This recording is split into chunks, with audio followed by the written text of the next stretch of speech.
Welcome back, everyone. I'm Jordan Giesecke, and this is The Limiting Factor. Of everything that Tesla unveiled at Battery Day, their dry electrode coating process was the most risky. Many experts didn't expect a dry battery electrode coating process, or DBE, to be mastered this side of 2025. And if it doesn't work out for Tesla, it could throw a wrench in the 4680 cell ramp because it's at the heart of the 4680 production system. However, with great risk can come great rewards, which is why Tesla decided to take the bull by the horns and attempt to commercialize DBE. It has a number of advantages for cell production, cell chemistry, profitability, and the environment. Now that we have teardown information from UC San Diego showing that Tesla's early production cells were using DBE, but only in the anode and not the cathode, it leaves a lot of questions. This doesn't align with what Tesla advised at Battery Day, or the expectation of industry experts. So today, I'm going to cover what DBE is, the global patent landscape for DBE-type technologies, what the benefits are, why it's so difficult, and what happens if Tesla isn't able to fully master DBE in time for a 2023 production ramp. Before we begin, a special thanks to my Patreon supporters and YouTube members. This is the support that gives me the freedom to avoid chasing the algorithm and sponsors. As always, the links for support are in the description. Additionally, this entire series wouldn't have been possible without the battery cell provided by Galley of Hyperchange and Corey Coddington, who delivered the battery cell to UC San Diego. At UC San Diego, Shirley Mung organized funding for the teardown as the Zabel Endowed Chair in Energy Technologies and Jacobs School of Engineering. And finally, Wai-Kong Lee spent many hours working on the teardown and answering my questions. So, a big thanks to everyone involved. To kick things off, what's a dry battery electrode and how does it improve battery cell manufacturing? To understand that, we need to start by understanding a conventional wet electrode manufacturing process and its weaknesses. The cathode and anode electrodes in a battery cell consist of a metal foil and active energy storing material. With a wet process, the active material is coated to the metal foil in a 4-step process. Dry active material powder, which also contains binding agents and conductive carbon, is mixed into a solvent to form what's called a slurry. Then, that slurry is painted to the metal foil to form a thin active material layer. Next, the slurry is dried in ovens that can be up to 100 meters long. And finally, the electrode is calendared or compressed to achieve the correct porosity and thickness.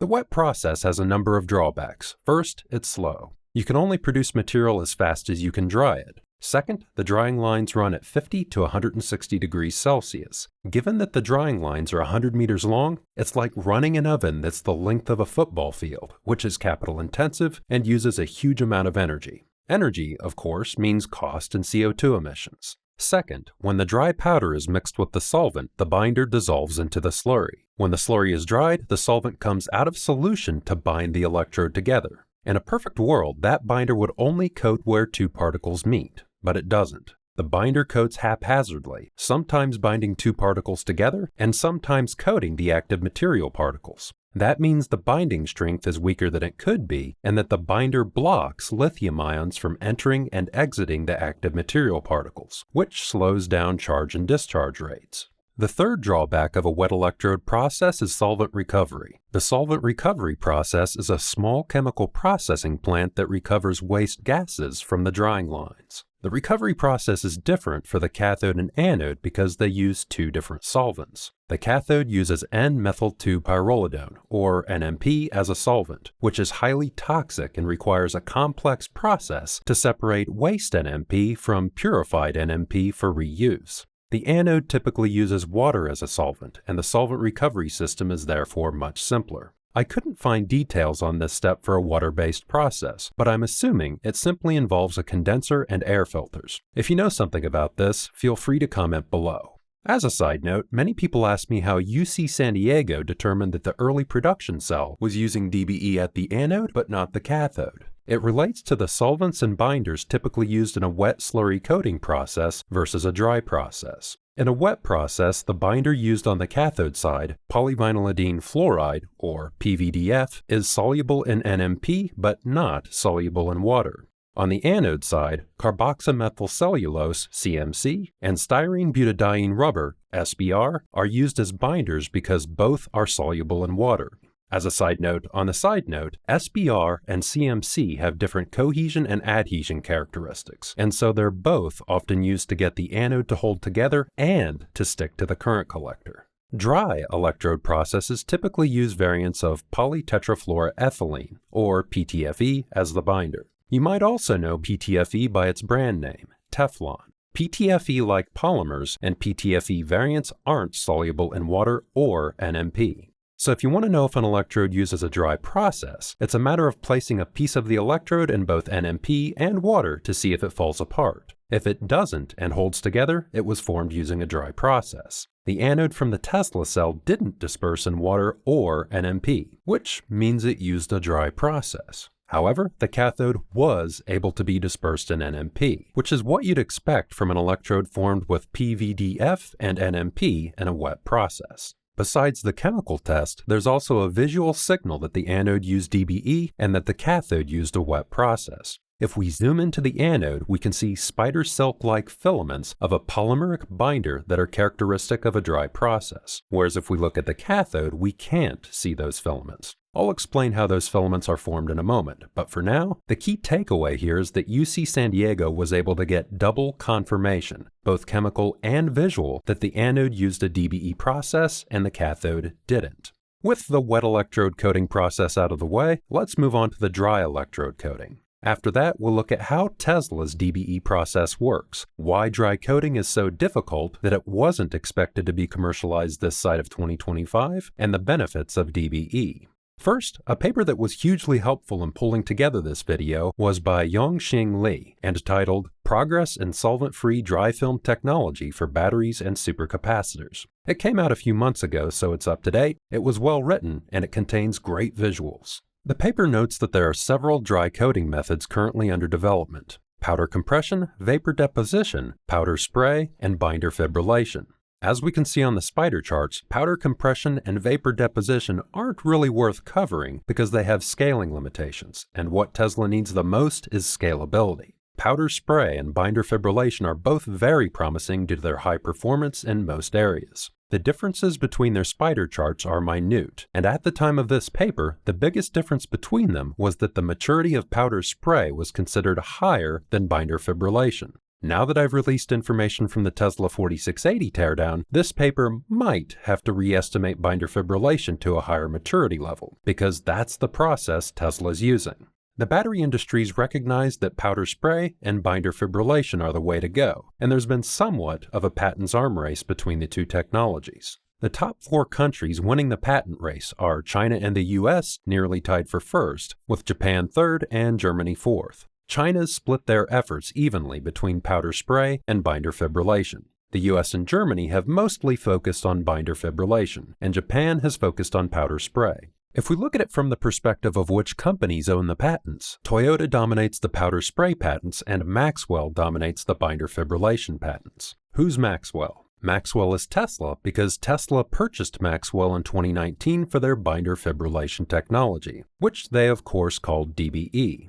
Let's move on to how Tesla's DBE process works, its benefits, and why it's such a difficult challenge by walking through this flow sheet from a Maxwell patent. Note that just because this is what's in the patent doesn't mean what we see here will exactly match the process Tesla will use in their factories. I'll provide an example of this later in the video.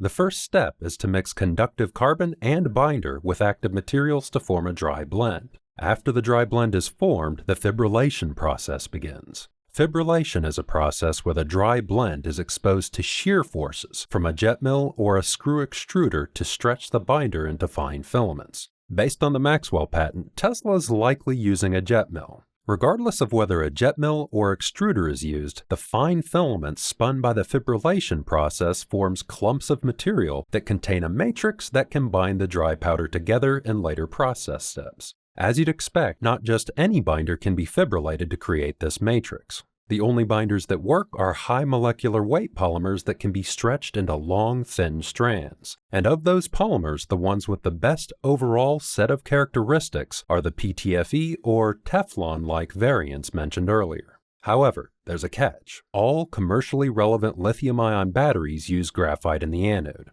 PTFE variants degrade when used with a graphite anode. This is because at the low voltages seen in the anode, PTFE starts taking on electrons, which causes the chemical structure to break down. When the PTFE binder breaks down, among other things, it no longer serves its function to hold the anode together. How bad is this issue? Maxwell's own work from 2012 shows a Teflon latex trial where there was a 20% capacity loss in the first cycle. In light of the PTFE degradation problem, most experts were expecting that, if anything, DBE would be used in the cathode and not the anode. The fact that the teardown showed that Tesla was using a DBE anode and not a DBE cathode is the exact opposite of what was expected. Why might this be? First, starting with the anode. How might Tesla have solved the PTFE degradation problem? There are two potential options as far as I can tell. The first is straightforward. Tesla is using a PTFE-like polymer that doesn't degrade at the anode. This would be the best option because no degradation would occur. The second is described by this Bosch patent, where the inventors suggest using multiple binders. Tesla could use a small amount of PTFE variant to form the electrode film. That PTFE binder would still break down, but then the other binders, which are stable at the anode, would remain to maintain structure in the anode. This wouldn't be an ideal solution because there would still be some degradation of the anode, but it might be a workable solution. Regardless, either Tesla hasn't solved the PTFE degradation problem, and the cell that UC San Diego tore down was never meant for final production, or Tesla's solved the PTFE degradation problem.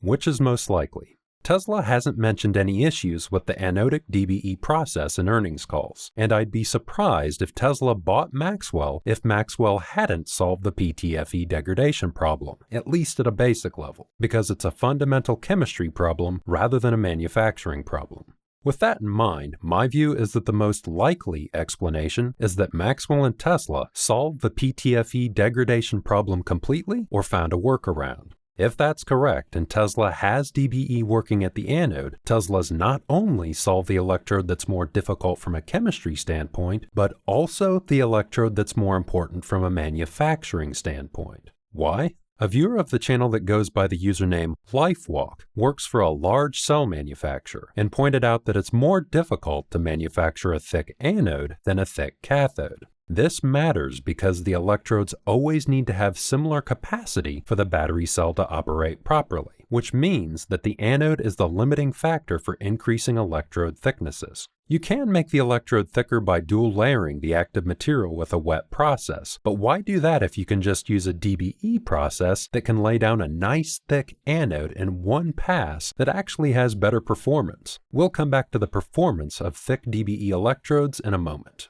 What about the cathode side? Why is it that Tesla isn't using a dry process on the cathode when, electrochemically, it's not as challenging as the anode? The only clue we have for this is from over a year ago in the Tesla Q2 earnings call. Elon said that they were having difficulties with calendaring the cathode material because it was denting the rollers. There are a number of potential ways to fix a problem like that, each having different strengths and weaknesses. For example, changing the design or construction of the roller, changing the temperature of the roller or the dry mix, using more rollers, adjusting the amount of binder and conductive carbon in the dry mix, or through an inert additive to add slip to the dry mix. Regardless, Tesla seemed confident in their ability to solve the problem, citing it as an engineering problem rather than a science problem, science problems being more fundamental. Either Tesla was still working on the dented roller problem in January of this year when the teardown cell was manufactured, they ran into a new problem, or they've since solved the problem. I'll hold fire on speculating here and wait to see what's in the 4680 cell I ordered from Monroe & Associates. So far, we're only up to the fibrillation step, where the PTFE or PTFE-like polymer is jet milled to stretch it into gossamer threads. Those threads form a matrix around the active electrode material and conductive carbon.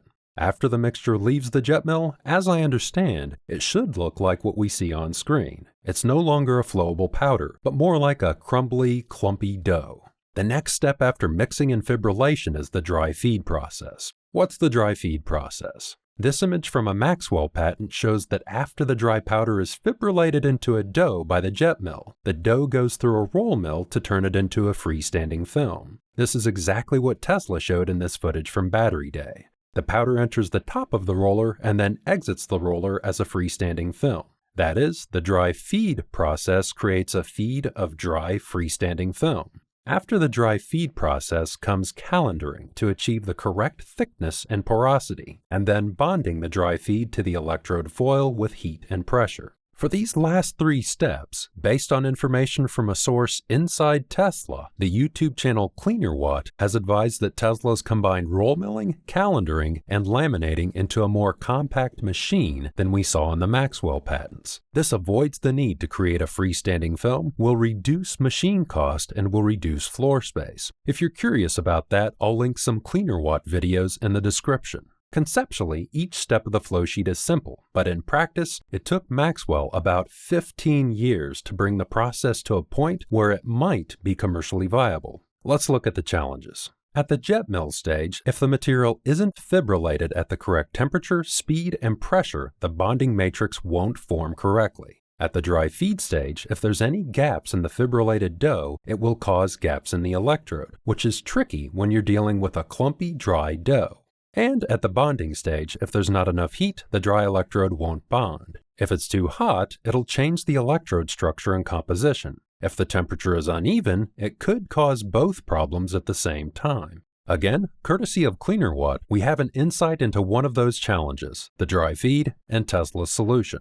As per the Maxwell patent, Tesla tried feeding jet milled powder directly into the roll mill, but it created blockages. Those blockages meant the line had to be shut down to clear the blockages. Tesla solved this problem by compressing the powder into pellets, jet milling it, and then cooling it to sub-zero temperatures before running it through the roll mill. Cleanerwatt didn't provide details on why clumps were forming at the roll mill and why the solution works. I can speculate, but bear in mind this is pure guesswork on my part. My assumption is that clumps were forming at the first roller because the PTFE binder was interacting with the heat of the first roller and becoming sticky. By chilling the mixture first, it would avoid stickiness, but would still be warm enough for adhesion during the lamination step because the first roller would pre-warm it. As for why powder compression helps, I'm stumped, but it could be that it reduces stray powder particles that could gum things up. As a final note on the challenges of DBE and why it took 15 years to master the technology, Tesla isn't just making one batch of cells at a time. There will be a constant flow of material through the process, truckloads per day.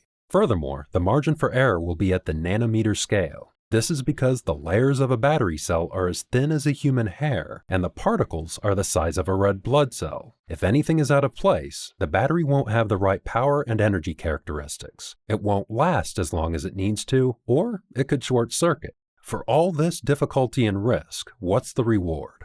First, DBE reduces the footprint and energy required for electrode coating by 90%. This will allow Tesla to scale faster and cheaper while doing so with less environmental impact. In fact, I think the environmental impact is one of the key reasons Tesla took such a big risk with the DBE process. Second, DBE allows Tesla to eliminate a toxic solvent from the process, NMP, which poses a number of environmental, permitting, health, and safety challenges. Third, based on the research papers I've read, which were covered in my first DBE video from October of 2020, DBE is probably one of the factors that allowed Tesla to increase line output by 7 times for each cell assembly line. Fourth, the NMP solvent used in a wet process degrades electrodes, which shortens battery life, which means that a battery cell using a DBE process may have the potential for increased cycle life. Fifth, and finally, DBE will allow Tesla to produce thick electrodes more quickly and at lower cost. As we covered earlier, thicker electrodes require a dual-layer coating process. That dual-layer coating process means more coating steps, more drying lines, and higher costs. Thicker electrodes are important because they allow for higher energy density battery cells by increasing the ratio of active energy storing material in a cell to inactive material, like the metal current collectors. However, there's a trade-off. A thicker electrode means it's more difficult for lithium ions to move in and out of the electrode, meaning lower energy density. So, a manufacturer has the choice of thicker electrodes with higher energy density or thinner electrodes with high power output. While we're on the topic, in the past, I said the limiting factor for electrode thickness is the trade-off between energy density and power output. However, I overestimated the impact of a thicker electrode on power output. A thicker electrode does reduce power output, but not to the extent I had assumed. As Dr. Juho Heiska pointed out on Twitter, if the 85 micron thick electrode we saw with the UC San Diego teardown was formed with a wet process, it would still have solid power output at a C rate of 1. A C rate of 1 is a full battery cell discharge in 1 hour, which is faster than it would ever occur in most EVs. The electrode thickness would also affect charging speed, but that's a different dynamic, where electrode composition would have a larger impact. Regardless, the important thing to note on the graph is the percentage drop between the C rate 0.1 and 1C. Roughly speaking, the flatter the slope, the less the battery cell loses oomph at higher discharge rates. Up to 104 microns, the discharge rate at 1C is still acceptable. That is, the limiting factor for electrode thickness is actually a combination of two things. First, the ability of a cell manufacturer to create a thick electrode without defects at low cost, and the trade-off between energy density and power density. DBE solves both of these. First, it can lay down an electrode up to 1 millimeter thick in one pass, which is far thicker than Tesla will probably ever need. Second, if you recall with the wet process, when the binder comes out of solution, it ends up coating parts of the electrode particles that it shouldn't, which blocks ion flow. With the DBE process, the fibrillated binder forms a series of point-to-point connections with the conductive carbon particles. This means the ion flow in and out of the particles is better, which should mean electrodes that are thicker while meeting power output requirements. Moving along, as covered in my Q2 earnings call video, Tesla's run into challenges with scaling the DBE coating process. This has led to quite a few concerns in the Tesla community and among investors about what happens if Tesla can't master DBE or if they can only master one electrode.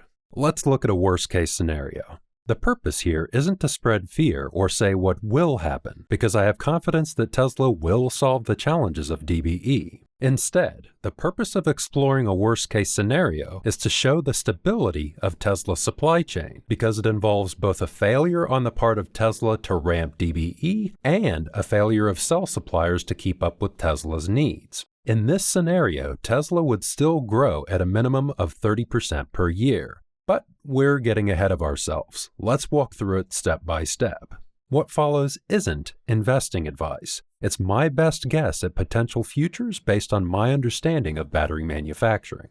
First, we have to start with context. The conventional wet battery cell production process and the cells it produces are already good enough to transition the world to sustainable energy. The battery cells are cheap enough, have high enough energy density, charge speed, and cycle life. And as evidenced by companies like CATL, the factories that produce them are scaling rapidly. In fact, the growth of battery cell production is outstripping raw material supplies. So what's the point of DBE for Tesla? It would give Tesla a tool to scale more quickly as a manufacturer that's starting from scratch, to help reduce and control cell costs in the face of supply shortages, and reduce environmental impact through less chemical waste and lower energy usage. In other words, DBE's a great to have, but not a must-have. Even without DBE, if Tesla switched to a wet process, I expect they'd still have some of the best battery cell factories in the world and one of the best supply chains. That's because Tesla isn't just innovating at the coating step, they're reducing the number of process steps from lithium mine to battery line from 30 steps down to 22 steps, while at the same time increasing the throughput of those process steps. That is, without DBE, Tesla will be one of the most advanced cell manufacturers in the world.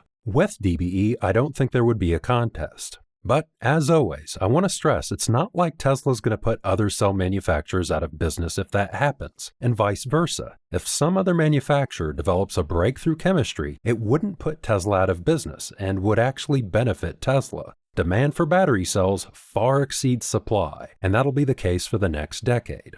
With that context in place, what would happen if Tesla couldn't get the DBE coating process working on both the cathode and anode? My view is that it would handicap Tesla's ability to meaningfully scale in-house battery production for about 1 to 2 years from the point they decided to scrap DBE in favor of a wet process. By meaningfully scale, I mean scaling beyond the low double-digit gigawatt hours. How do I arrive at 1 to 2 years? It usually takes 3 to 4 years to bring a battery cell production facility online from conception to full production. That includes 1 to 2 years for building out the facility and another 1 to 2 years for the production ramp. Tesla could accelerate that 3 to 4 year timeline to 1 to 2 years in 2 ways. First, coating only makes up about 25% of the battery cell factory, and coating is all Tesla needs because they already have the rest of the factory in place. This means less equipment to install and a quicker production ramp. Second, if Tesla used an existing space at one of their factories, they should be able to avoid a lot of the permitting and construction hassles. The wild card here is that we don't know if Tesla has contingency plans in place, either in-house or with suppliers. Tesla clearly already has wet coating capacity from somewhere because it was used in the 4680 torn down by UC San Diego. But we don't know the extent of that capacity. Note that earlier I said Tesla would need to get both the cathode and anode working. This is because if only one electrode was having an issue and had to switch to a wet process, whether that be the cathode or anode, the situation would be roughly the same because that electrode would become the limiting factor for production. 1 to 2 years sounds pretty bad, but let's inject some more context. A DBE botch-up would be less of a failure than Tesla's issues with over-automation in the 2017 to 2018 Model 3 ramp. In that situation, vehicle production stagnated for almost a year. That wouldn't happen in this situation because Tesla will continue to grow yearly without 4680 production due to third-party cell supply. Tesla has at least 3 cell suppliers with BYD as a likely 4th, and they've continually told those suppliers to make as many battery cells as possible. Furthermore, I wouldn't be surprised if Tesla signs agreements with additional companies in the future like Samsung. According to Bloomberg NEF, global cell supply is expected to grow by a little over 30% from now until 2025. So, if Tesla's suppliers continue to provide them with cells in proportion to supply growth, that would mean a minimum growth rate of 30%. But because Tesla is sourcing from multiple suppliers, we might assume that they can grow at more than 30% over the next few years because they're leveraging multiple supply chains. As a final note on the worst-case scenario, it might also mean a scuttled or slower ramp of the Cybertruck and Semi, which were designed with the 4680 cells in mind. Those vehicles could use the 2170, but it would be a setback in terms of efficiency and wasted engineering time. What about a middle-of-the-road scenario? If dry coating works for both the cathode and anode, but Tesla continues to ramp at a slower rate than they've guided, from a customer and investor perspective, it would be business as usual. In this scenario, Tesla would be able to supplement their outside supply with 4680 production and maintain a 50% growth rate.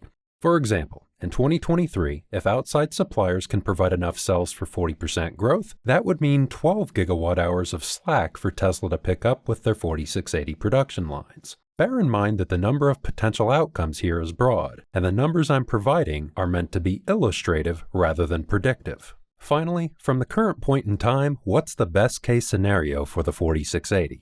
This was already outlined by Elon and Drew in the last earnings call. Tesla has been increasing output by 35% per month for the last few months. If that continues, Tesla will hit an annualized production rate of 4 gigawatt hours or more by the end of the year. If that 35% rate continues, they'll be at an annualized rate of 33 gigawatt hours in time for the Cybertruck deliveries in July, which is far more than Tesla will need. If Tesla can ramp to a 100 gigawatt hour run rate by the end of 2023, I honestly don't know what Tesla will do with that many battery cells. To me, the only way to gobble up that many battery cells on top of the cells they'll be sourcing from outside suppliers would be a huge amount of Cybertruck and Semi production capacity. As a side note, Tesla plans on ramping the Semi later this year and is currently putting in place a production line for the Cybertruck, which may be a sign of confidence from Tesla in the 4680 ramp. In summary, Tesla took a big risk with DBE. If they fully master it, Tesla would likely be the most advanced cell manufacturer in the world. For a given chemistry, they'd have battery cells with the best combination of power and energy density, the cheapest cells, and they'd be able to scale more quickly, easily, and with less capital than any other cell manufacturer. In a worst-case scenario, if it failed, Tesla would likely continue growing at least 30% per year for the next year or two while they bring an in-house wet electrode coating process online. This is because the broader battery cell industry will grow at that rate. Bear in mind that if Tesla hits their goal of a 2 million vehicle per year run rate by December, they'll only actually need to grow at 33% per year to hit their target run rate of 20 million vehicles per year by 2030. With that said, life would be a lot easier for Tesla with DBE production lines that ran at 7 times the speed of a conventional battery line. And, of course, Tesla's promised a growth rate of 50%, and that's what we all want to see. It's important for Tesla to grow as quickly as possible in the next few years because the law of large numbers in manufacturing says that scaling will get more difficult as the decade rolls on. In a best-case scenario, Tesla will be swimming in battery cells despite the production challenges that appear to have delayed the 4680 ramp. However, I'm not going to get too excited at this point. We need to first see if the 4680 that's currently in production uses DBE on both electrodes and see what Tesla says in the next couple of earnings calls. As always, I'll keep you updated as things unfold.